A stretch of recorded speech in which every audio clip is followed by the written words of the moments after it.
Hi, everybody. Welcome. Welcome to our transformative workshop that we're doing today. That's all about reframing our negative self-talk. We're going to give you a little bit of info where that might come from, how it starts, and then some way to kind of reverse everything and turn that all around. Something you can walk away with. So welcome. We're so glad you're here. Welcome, Veronica. And so the question of the hour is, what if the only thing standing between you and your best life is a sneaky, invisible force you didn't even realize was holding you back? So I know a quick little story for me is procrastinating. It's like, I know when things are important, but that little voice gets in there and says, you can do it later, and something really stupidly mundane suddenly becomes more important. Like, well, you need to scrub the tiles on the bathroom floor instead of contact a client. And so there's that procrastination. Teresa, do you have one? And that would not be one of my procrastination things. I will not go scrub the tile. Well, pretty much anything Oh, to do. I say anything, but yeah, not that. So one thing that, I mean, there's lots of things that happen inside my head as we all, experience that. But I can talk myself out of anything. Like I'll be in the moment and I'll agree to something and it sounds really good in the moment. And then a little bit later, I start to think like, well, blah, blah, this is a reason I can't. This is a reason I can't. This is a reason I can't. This, or I'll do something like I dropped a bunch of papers a little bit ago and I will use that as an opportunity to berate myself. Like, oh my God, like I can't believe that just happened. All it was some papers falling on the ground. It had nothing to do with me. There was no judgment from anybody but me. Like that's absurd even as I say it out loud. So, Teresa, where do these saboteurs come from? They all start as children. They're just like a survival mechanism. They're just a way that our brains work to protect us from whatever is happening at that particular moment, as a way to survive as a young little person where everybody else is big and ginormous and has more control than we do.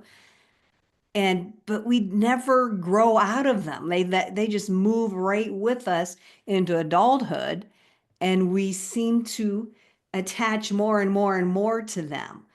Possibly. I'm not saying everybody does, but we do in some variation, where they could get really amplified and really cause problems in our life if we allow those voices to really take over, not understanding that, yeah, we don't have to let it play out like that.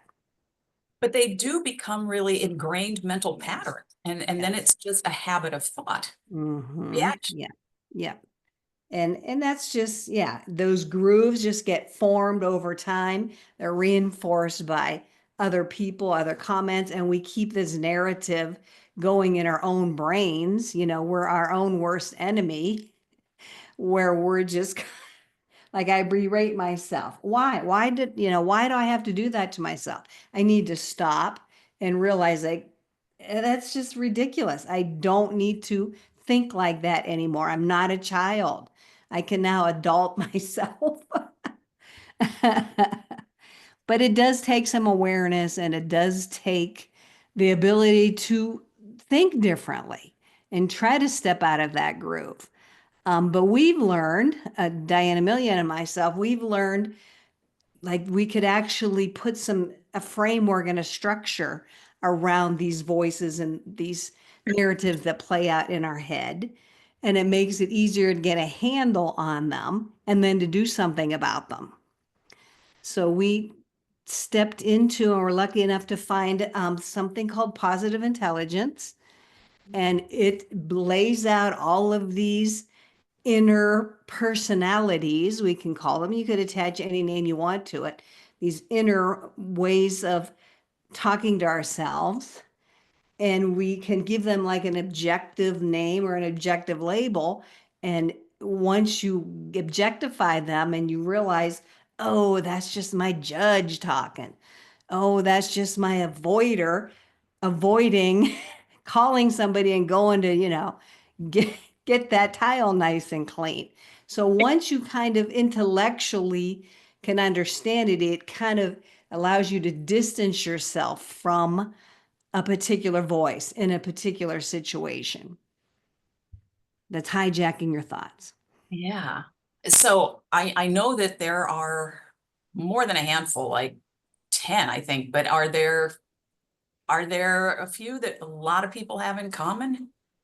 Well, I believe we all, and I'm not an expert, but I'm really, I really trust and appreciate the information for myself personally, but it seems everybody has a judge. Like that is the biggie, the big commander, the big personality in charge, you know, judging us. Oh, the paper's dropped. Oh, you're a bad person because of that. Blah, blah, blah. You're really stupid. You're really clumsy. You're like, that's the judge talking. And the judge can be reined in, but is very critical, very hypercritical. And we allow that judge to control us. So that's something that everybody has. Then we're only going to focus on a couple here today because there is, like you said, like a dozen or something. But the next one seems to be victim. A lot of people are in that victim mentality. Woe is me.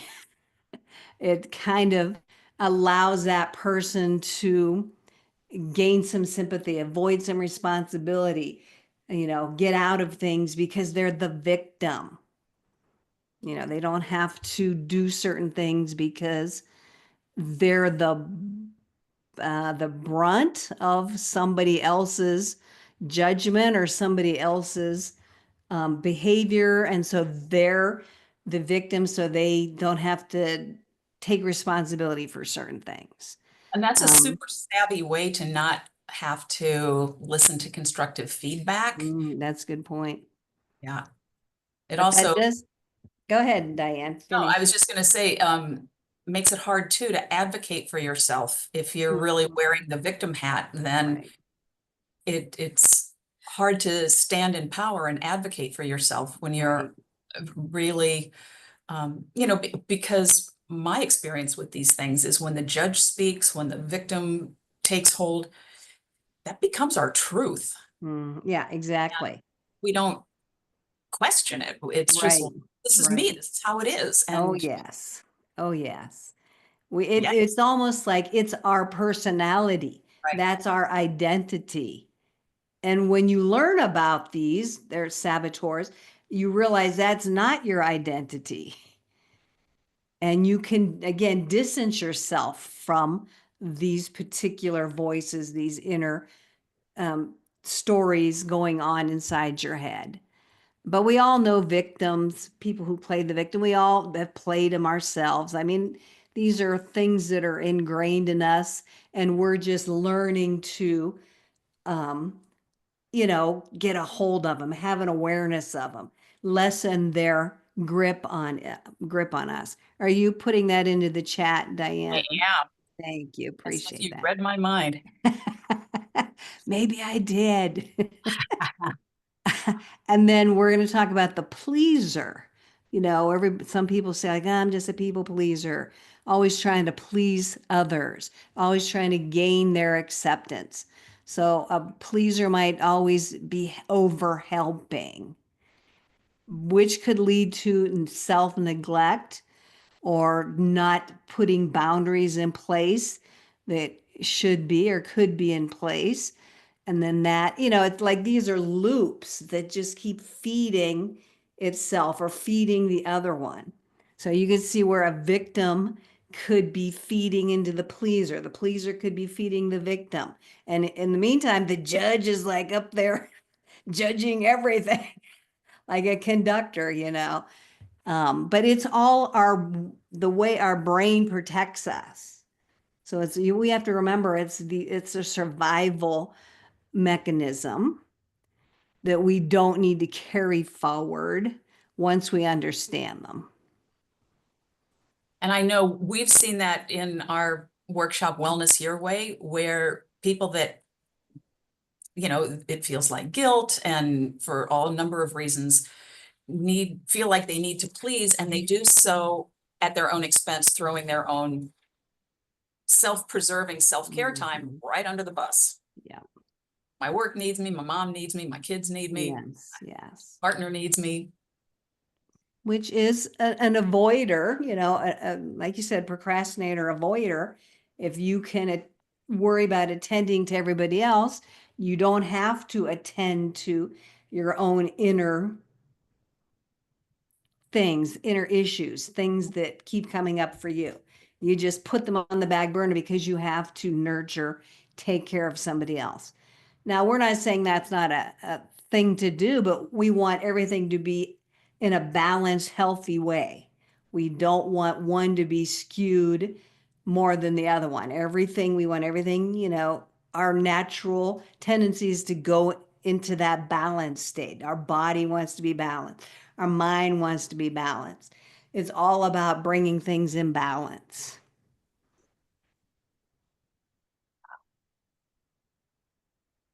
Homeostasis. It's Yeah, such a word when that's things the word. balance. Yeah. The good And word. the cost is that allowing saboteurs to dominate, Mhm. whew, boy, you can stay stressed Yeah. because you never have time for self-care. That's got ultimate impact on your physical and mental wellness. And Right. Right. it can mean missed opportunities. It can mean fatigue where you don't have the energy to pursue the things of your heart because you've given all your energy to others. Strained relationships and all manner of things when we don't keep saboteurs in check. Right. Yeah, it definitely can skew relationship dynamics and just bleed into so many I'm going to say every area of life, if we don't get an understanding of it.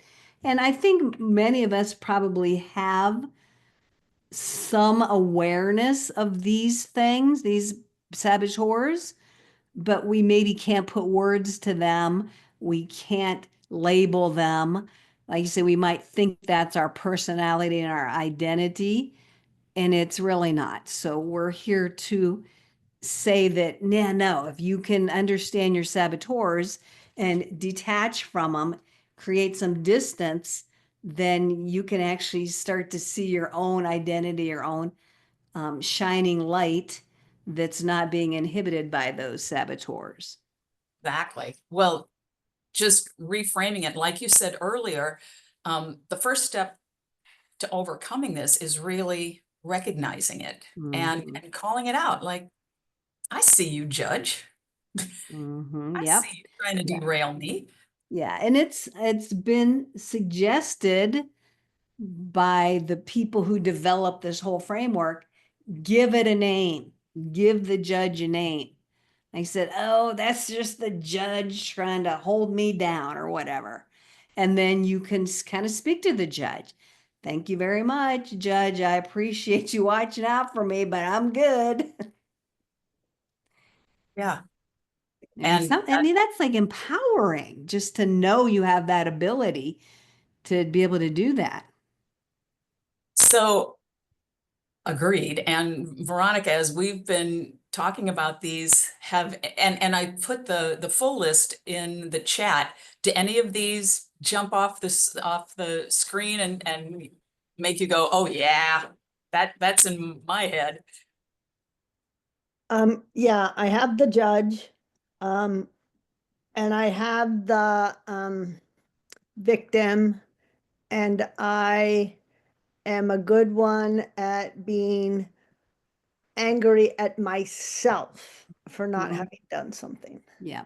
Yeah. So, and I'm not sure what label that one fits under, but yeah, it's I'm learning it though. I'm now able to identify it because I used to put it on everybody else. Oh, well, you're Mhm. making me Yes. mad and you're making me mad, Yes. making me Yes. mad. It's like, no, you're not making me mad. I'm making me mad.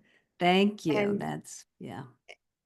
and then realizing that I'm allowed to be mad, but why should I have to go there? You know, Right. Yeah. I'm judging myself to make myself angry and then Yes. judging myself for being angry. And Yes. yeah, there's that loop you It's were that talking. loop. Yeah. The thought that came to me was because you said angry, the Mad Hatter. So it's like the judge and the Mad Hatter are teaming up on you. But now you can say, I see you, Judge. I see you, Mad Yeah. Hatter. Yeah. Mhm. Yeah. That was well said. I'm not coming to the tea party. Thank you very much. And if I do, I know how to leave. I know where the door is at. If I accidentally show up at the tea party, I know where the door is. But you're right. We project things onto other people it's not even their thing. It's all, like you said, if you get mad at somebody, supposedly, they're just triggering something within inside of you that you need to address personally. But yet, how many of us just deflect it outward?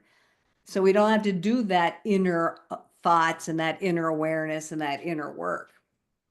And just being able to shine a light exposes these saboteurs.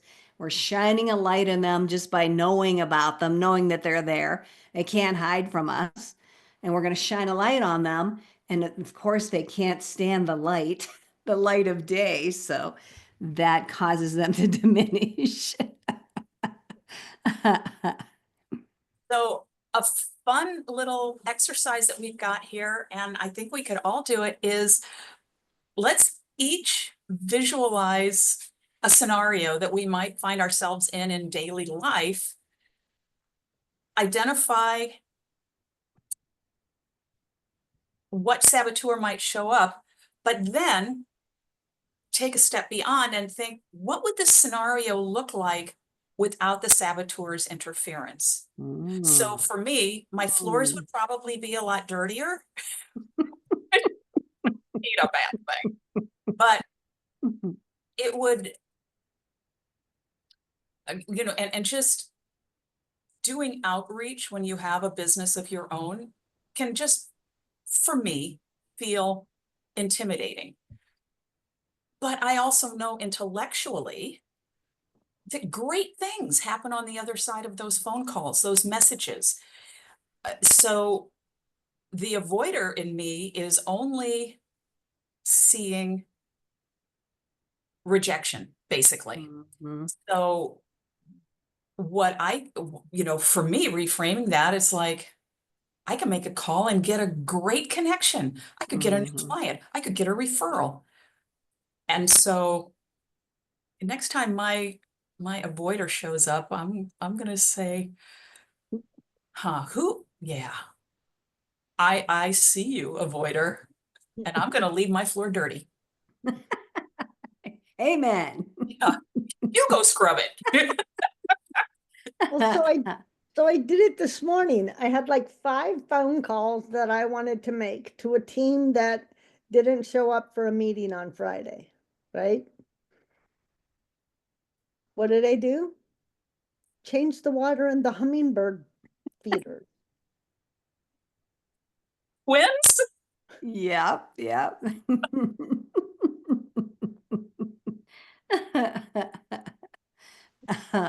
Person that wants to know the information is gonna go on Wednesday. Did you make those calls, Veronica? No, I changed the water in my hummingbird. Yeah. That plays well, doesn't it? Made a pot of soup. Yeah, We are Oh, so yeah, funny as I did some humans. good ones this morning. But And the well, the funny reframing, thing was that I had thought that I could like double do it, you know? Oh, well, you can make the call while you're doing the hummingbird feeder. And then I'm thinking, well, then you're not paying attention. You should be right, taking notes about this conversation. right, You know, right. it's like, Oh, I love that. That's funny. I'm gonna have to remember that one. Oh, I gotta go change the hummingbird water, even in the dead of winter when they're not around, you know? no, I have hummingbirds that came to my feeder the other day looking for food and they had nothing Really? in them. So Wow. it was Yeah, kind of embarrassing. ours have been long gone, but wow, I'm impressed that you're getting them. Yeah, But yeah. but I know Diana Miller is really, really good at reframing. She's really good at changing the language. And I can change it for other people, but sometimes I struggle with changing it for myself. So it is a practice. It is something that it's not a one-time thing. It's an ongoing, reframe statement or belief or um, it's ongoing. Mhm. And you might even have to write them down and refer to them periodically until you get that into your head, what you could be saying. So And if memory serves, we have another set of friends that we can turn to who are mhm. our sages. Yes, yes. So there's five sage powers. So we have the saboteurs, let's say on one side, pecking at us, and then we have a set of skills referred to as the sage powers that we can deal with the saboteurs with. So I'm gonna go ahead and let you know what those are. The first one is empathize. And we're not going to, spend too much time with them, but empathize. We all know what empathize means. Be compassionate towards the other person. So our focus goes onto the other person and off of us. The second the second sage power is explore. Explore, come show up with curiosity and wonder and, discover what's going on here in this moment or with this person or with yourself. And then there's innovate, which is taking something that you see maybe through this new perspective and amplifying it, improving it, getting creative with it. And then there's navigate, and that is just like it says, it's a tool of discernment, basically, and being able to, navigate the pitfalls, navigate the saboteurs, navigate, through your own beliefs and negative thinking patterns. And then activate is the taking the action part, taking it from a clear, calm state of being as opposed to the negative, feeling bad about myself, being triggered, being stressed. So those are two different energies. So the saboteurs keep you in a fearful state. And then the sage powers, if you can flip it over to the sage powers, then you're coming at whatever's happening in a calm, peaceful state of energy, which is where you're going to get more creative, innovative, joyful solutions. It's your positive self. It's where you're going to be able to handle challenges from that positive outlook.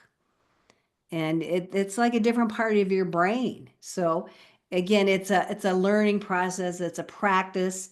We're just touching the tip of the iceberg here today just to get the information out. But it's a whole process. But just having the awareness sometimes is enough for me. I don't really have to dig in really, really deep necessarily, but um, we certainly could. We have thought about this together, Teresa and I, and it's like a little workout. It's a the saboteur interceptor muscle is what we were calling it. And it's something you just strengthen over time. And so we have this workshop, and a woman named Sarah who was in it, went from saboteur to sage mindset.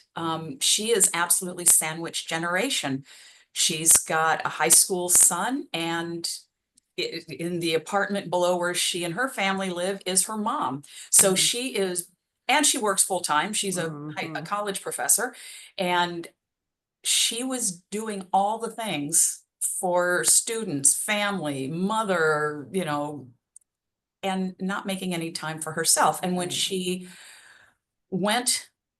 started to recognize, you know, the judge was a biggie for her. She started to call out the judge, and it's like, of course I need to take time for myself. How can I give from an empty cup? How can I do that? You know, that the end game there is everybody loses. Yeah. Because I can't keep juggling 2,000 plates. So she leaned into her sage and used, really innovated and definitely navigated and set some boundaries, which was Yeah. also huge for her, Yeah. and said, I need this time. This time is mine. I will be at your full service after I have filled my cup. Yeah. But until then, I got nothing to give. So Yeah. Yeah. call And again. she's still sticking to it. Yeah. We just had a After, follow-up call with her. yes. And it's really, lovely to see. I mean, she was showing the delights of sticking to her boundaries, basically. And if she had to fall off the wagon, so to speak, she was able to get herself back on. Yeah. Which we all do. We all fall off the wagon. Like we Yeah. just came off of a set of holidays where I put everything on the back burner except for, family time. And now it's my time to get back on the wagon and get back into the groove. So we all experience that. But some people don't get back on the wagon. They're just like, oh, I already blew that. I might as well just stay off. Yeah. I ate one cookie, I might as well eat the bag. Exactly. But that's, I don't even know what mentality that is. What saboteur is that? Fine. That might be a That's bunch of fine. them. Which saboteur? Yeah, exactly. So, Teresa, can you think of any little thing we left out? I know our time is almost done here. I mean, we want to keep this as a half hour. We know everybody's time is precious. So I'm sure there's much more we can talk about, but we do have to call a stop to this particular call. Veronica, you have any questions, any thoughts, any takeaways? I'd love to know what your takeaway is, Veronica. I didn't know the sage powers. I knew all of the judge and victim and pleaser and all of them, but I didn't know about the sage. That's going to be like, you can't say the word anymore. That's going to be your trump card. But I used to use that all the time. Well, yeah, I'm not Word. using that one, but whatever. It's that card. God, that's funny. I never thought about that. Well, maybe you can call it the touche card. There we go. Touche card. Oh my God, I love that. Yeah, yeah. But we do want to share, we do have another one next week where we're going to, in the same live event, we're going to touch upon something a little bit different. And then we have one the week after that, a little bit different yet. So we will have a series and a succession of chats we would like to bring forward to the world. And we also want to mention, if it's okay, we want to talk about a little bit, just a minute or two about our upcoming program where we touch upon all of this. So I'll let you take that over, Diane. Well, really succinctly, it's a 4-week intensive, and the happily, the reviews have been very positive. Stories, Sarah, for instance, and the underlying purpose of the program is to help women identify their superpowers, their more expanded and very personal sage powers that they can then apply to creating a health and wellness plan that is customized for each woman in it, in the group, and helps her leverage her own superpowers Right. to then stay the course in a way that is sustainable for life. So it goes from learning a new habit, habit becoming routine, and routine becoming lifestyle. So that by the time we're 90, we can do a deep squat in front of the fridge and rifle around on that bottom shelf. That's one of my life's goals. The deep squat at 90. And not need help getting up. Yeah, exactly. And to be able to just live life. And if some cute little kid says, hey, come play blocks with me, you can get down on the Mhm. floor and get back Yeah, up without even having to question it. yeah, yeah. It's about living life to the fullest. And in the pursuit of this, we talk about risk taking and identifying your saboteurs. And Teresa's so good with helping women really hone in on their strengths. And yeah, there's a lot of layers to the workshop. So There is a lot of layers, and it is an intensive. It is like, boom, get in. We're going to fire hose you with information and resources and tools because we know everybody's time is precious, and we just want to, get you started, get you on the path, get you on the journey. And then we have a very extended accountability piece after that. So, it includes a 1 year participation in my online health and wellness business. So there's daily support. Then Teresa and I check in with participants. Basically, it's quarterly, but we're also very accessible. So yes, we're very flexible as well. the idea is to help women create a plan that is uniquely theirs and then support them in the year ahead, kind of refining it and Yeah. making it a lifestyle. Because how many fads have everybody jumped on, whether it be diet fad, exercise fad, whatever. And it's not sustainable because it might not match us or align with us. Whereas we're here to break that stereotype, break that paradigm, and help any woman who's involved to align with something that she could carry forward, as you said, throughout her entire life based on who she is and what her strengths are. And so I did want to mention, I found next week's topic right there in front of me. So next week, same time, January 13th, Monday, January 13th, breaking free, redesigning your life patterns. Okay, so we come just like we come with negative self-talk, we come to this point in life with patterns that we've created, we've picked up from family and past generations. And yeah, and they're pretty much an autopilot. So we have some thoughts and some tools for that as well. So we'd love to have you back, Veronica. If you know of anybody who would benefit from that, please feel free to invite them. Thanks. Thank you for Thank being you so much. We appreciate you. All right, everybody, we're going to let you go. We're a couple minutes over. Thank you so much, ladies. Mwah.